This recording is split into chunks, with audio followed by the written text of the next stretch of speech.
Ito po yung option 1 para sa ating card. Ay, reshuffle ko lang ha. Mag-isip ka ng tanong ha para sa iyong sa iyong tanong.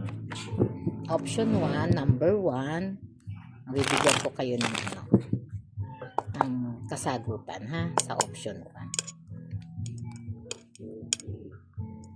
6 card, no? Bibigay tayo ng 6 card, no? Sa option 2, nagbibigay din ako ng another card para sa option 2. Option 1, ito ang option 2. 6 card din.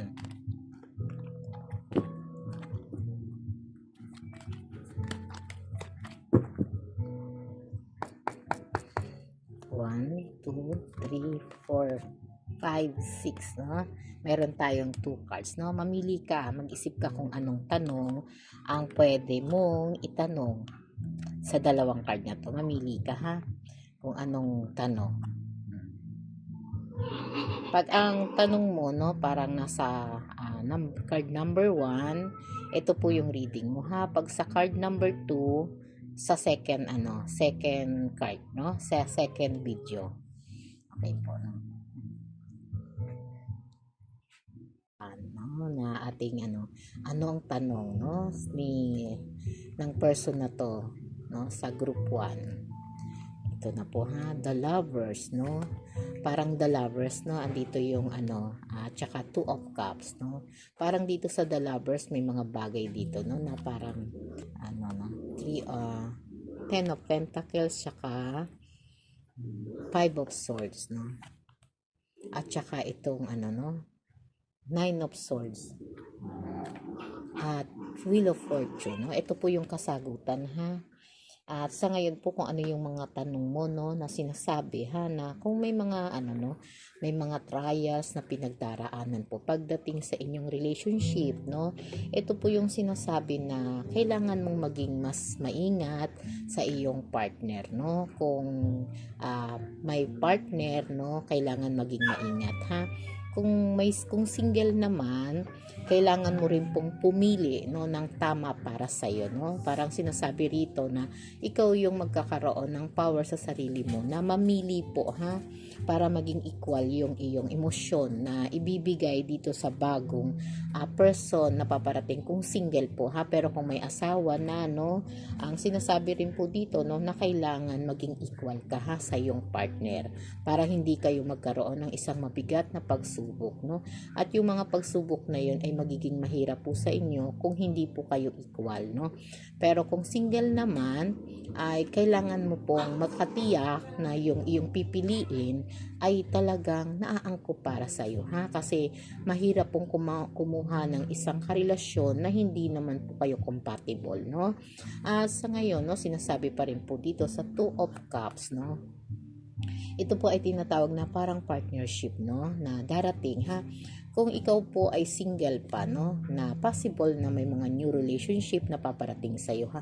May mga bagong tao, bagong persona na hahanga sa iyo at mapapansin ang iyong kagandahan, ang iyong kagwapuhan, ang iyong new looks, no.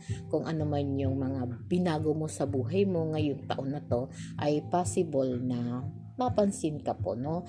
Pero kung ikaw naman po ay may asawa na, no, at yung pagmamahalan ninyo ay magiging mutual po, no. Parang same kayo ng feelings at ganun pa rin po, no, parang sinasabi pa rin na kaya niya maging tapat sa iyo, kaya niya maging mirror, no. At kung ano yung mga bagay na ipinibigay niya sa iyo, ganun din po ang kaya niyang ibalik at isukli sa iyo, no. Kaya etong connection na to, no, pagdating sa personal, no, sa single, no, sinasabi pa rin po na magkakaroon ng ng magandang connection, no. Parang yung connection na diyan magsisimula yung friendship, no, diyan magsisimula yung mga happy moment nyo, at saka yung mga no, parang mga tinatawag na happy memories. Mag-iipon kayo na maraming happy memories, no?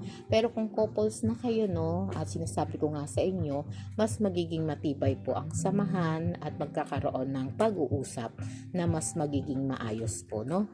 At ito naman po, no, sa Eight of Swords na nagpapakita na kung single pa po, no, kung single pa, wag mong hayaan na matrap ka doon sa isang sitwasyon na parang ayaw mong gumalaw, nagkikiramdam, no. Syempre magpapakita ka rin ng emosyon at saka ng kaunting importansya, parang ibabalik mo rin sa kanya yung mga ipinapakita niya sa yung emosyon, kasi yun yung mga importanteng mga mga sandali na talagang para magkaroon ka ng give and take, kailangan may emosyon ka ring ipapakita, no. At kung sa mag-asawa naman, no, na kung may mga bagay na medyo hindi napag-uusapan, no, kung may mga konting misunderstanding, no, wag mo nang hayaan, wag niyo na pong hayaan na lumala, no, at magkaroon ng limitation ng oras ninyo, panahon niyo, kasi tatandaan niyo, ang pagsasama niyo bilang mag-asawa ay malaki ang matutulong sa inyo kung magiging tapat po kayo sa isa't isa, no. At ito rin po sinasabi ng Ten of Pentacles na nagpapakita rin po ng kung sa sa single, no, medyo nagkakaroon ka ng family issue, pagdating dito, no, sa pagiging single mo, no. Pagdating sa kung sa taong single na napili mo tong group 1, no, pagdating sa family, possible na dumaan kayo sa maraming usapin, mga pagtatalo, no, kaya medyo mag-ingat pagdating sa financial, kasi importante po na nababalance ninyo ang financial ninyo at saka yung emotion nyo, kasi yun yung mga bagay na possible na pag-usapan sa family, no, yung mga tulong, no, tulong kung ang magulang nyo, ang mga bayarin nyo ay naghihintay, kailangan pong bayaran, at kung sa mga may couple naman, no, possible may mga pangako na hindi matutupad, kaya wag masyadong mangangako ng sobra-sobra sa pangako na pwede nyong ipakita po, kasi yung mga pangako na yan minsan yan yung nagiging dahilan ng punot dulo ng pagkakaroon ng usapin, at dito po, no, sa Five of Swords na nagpapakita po dito, no, sa Five of Swords na nagpapakita po ito, no, ng mga bagay na parang nagbibigay po ng ng disappointed, doon sa mga single, no. Sinasabi dito sa mga single, no, wag masyadong aasahan na yung kaya mong ibigay, yung kayang makita, no, yung kayang maabot ng iyong isipan, ay wag mong aasahan na kaya rin po nilang ibalik, kasi yan dun yung mga disappointed, no, tsaka yung para hindi kayo magkaroon ng personal regret sa sarili ninyo. Syempre kumbaga stable lang kayo, no, nasa middle, no, kumbaga kung ano lang yung kaya niyang ibigay, yun lang yun, wag ka masyadong mag-overthinking, pero kung sa may asawa, no, ito namang sinasabing sa Five of Swords na magkakaroon po ng focus, no, lalo na sa usaping pamilya, may mga bagay na kailangan pag-usapan, lalo na sa pagbabudget, sa pag-uusap, no, pagdating sa legal matter, o kaya possible, no, kung ano man yung mga pwedeng ayusin sa pamilya na hindi na pag-usapan, no, kailangan linawin, para hindi magkaroon ng mga unti-unting gap, no. Yung mga misunderstanding, yun yung pinakamahirap sa mga may asawa po, kaya dito sinasabi pa rin na pumasok ang ating Wheel of Fortune na sinasabi pagka sa mga single, wag niyong hayaang maging stuck, no, ang iyong mga energy sa iisang lugar, kung kinakailangan mag-travel, gawa ng small travel and long time travel, ay po kayo, mag-try, no, para medyo yung energy niyo mapalitan, no, ibig sabihin magkaroon ng good energy and positive mindset, no. At sa mga may asawa naman, pinaka-importante po dyan, no, yung magkaroon din po kayo ng bonding, para kung dumadating man yung panahon na dumaraan sa pagsubok ang mag-asawa, ay nagkakaroon po sila ng tinatawag na pananggala, no, pananggala sa mga bagyo na pwedeng dumating sa inyong buhay. Sa ngayon po, no, yun po ang ating group number 1. Salamat po.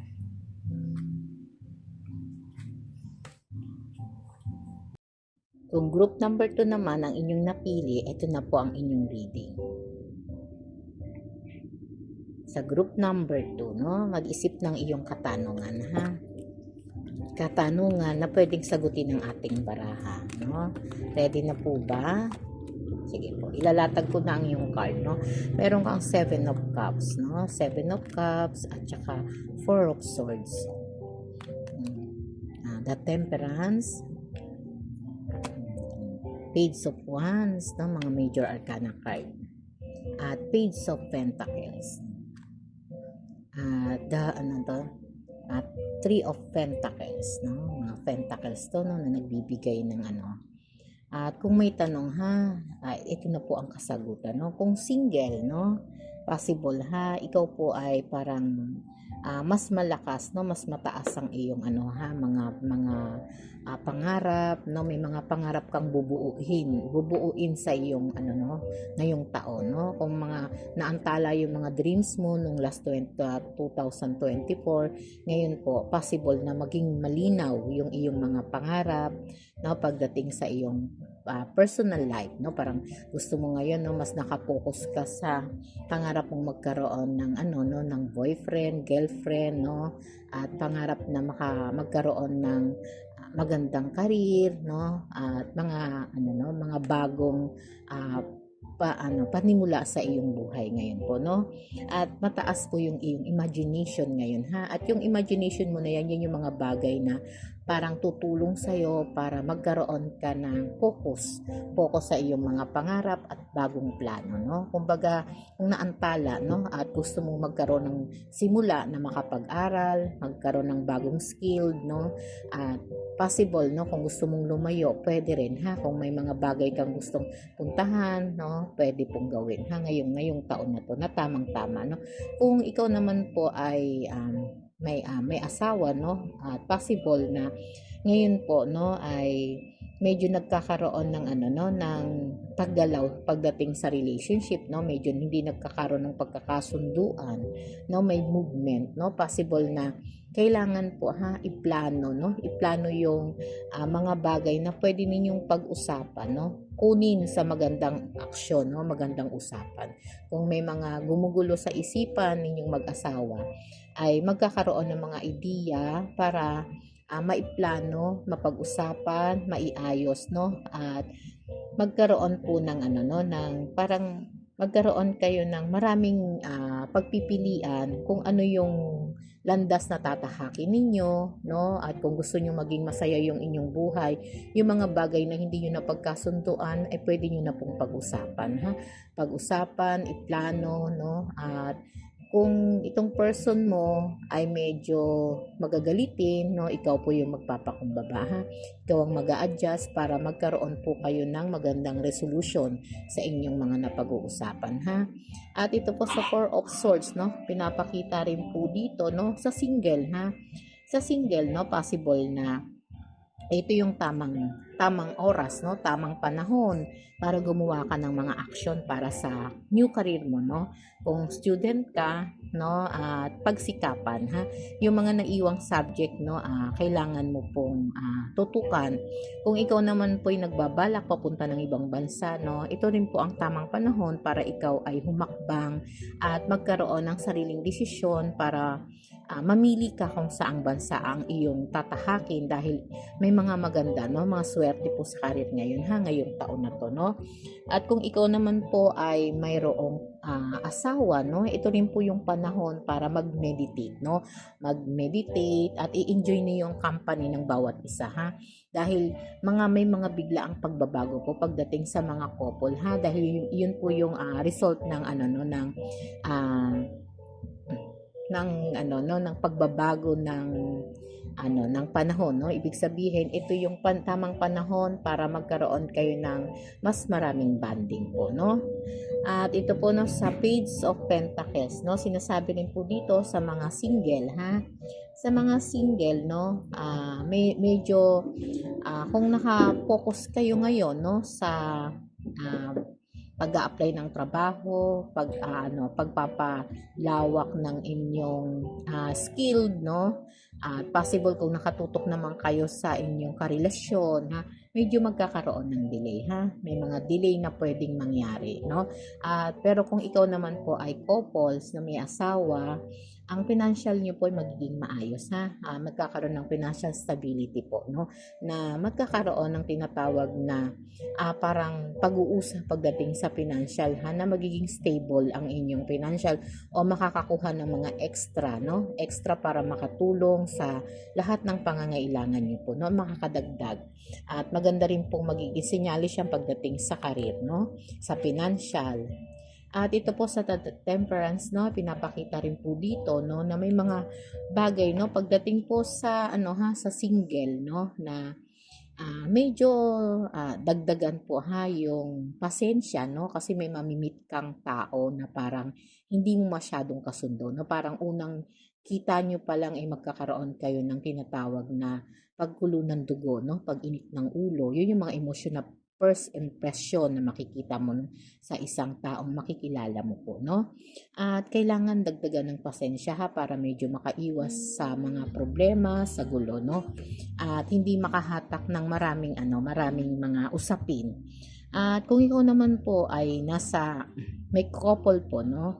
Sinasabi po dito na i-manage mo yung oras mo para sa pamilya, sa trabaho, sa karir, at sa financial, ha? Kailangan po marunong mag-balance para ang iyong mahal sa buhay ay hindi po napapabayaan, ha, kasi nakakaramdam tayo rito ng isang energy na parang nagtatampo, no, may tampo, may lungkot, no, na parang kulang sa atensyon, ha. Kaya sa mga may couple diyan, sa mga partner, no, bigyan ng atensyon ang mahal sa buhay po, no. Dito naman, no, sa Ace of Wands, no, na nagpapakita po ito, ha. Kung ikaw po ay single, no, na nag-aantay ka ng mga new application, ito po ang possible, ha, na pwedeng may matanggap ka na po mula sa telepono. Kung nag-apply ka papuntang abroad, nagtrabaho, at may in-applyan o may mga skilled na pwedeng pinag-aralan o papag-aaralan, ha, ay makakatanggap ka po, no, ng mga sulat mula sa email, telepono, sa phone call, ha, possible po, no. At kung ikaw naman po ay couple, no, possible po na may mga good news na darating din, ha. Ibig sabihin, no, kung naghihintay ng mga resulta ng loan, no, resulta ng mga exam, possible po ngayong taon, ha, makakuha rin. Ngayon po makakaranas, ha. At may mga travel po na naghihintay din po sa mag-asawa, ha, na magdadala ng enjoyment, no. Pero parang may nakikita tayong konting pag-iingat, ha, sa mga magta-travel ngayon, no, na kailangan bigyan nyo ng importansya ang pag-iingat, ha, kasi mataas po ang aksidente ngayon, no, sa ngayong pagpasok ng ngayong January na to, ha. Kaya medyo mag-iingat po, no, mag-iingat para sa mga couple, no, na bumabiyahe, at sa mga single din ganun din po, ha.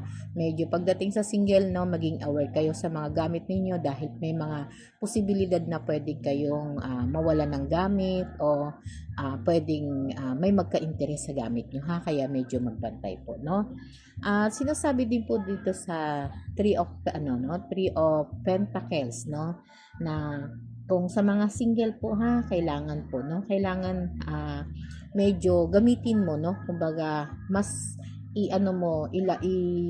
i-develop mo yung skill na pag-aaralan mo, kung ito man po'y pag-aaral, bagong skill na para makatulong sa paglago ng iyong kaalaman o makakatulong sa financial mo, ha, ay pagbutihin mo po, no, dahil ito yung mga bagay na nagsasabi na talagang kailangan mong gamitin ang iyong skill, no, para makaraos sa pang-araw-araw. Kung ikaw naman po ay may asawa, no, sinasabi pa rin po dito, no, dagdagan ng oras, para sa family, no.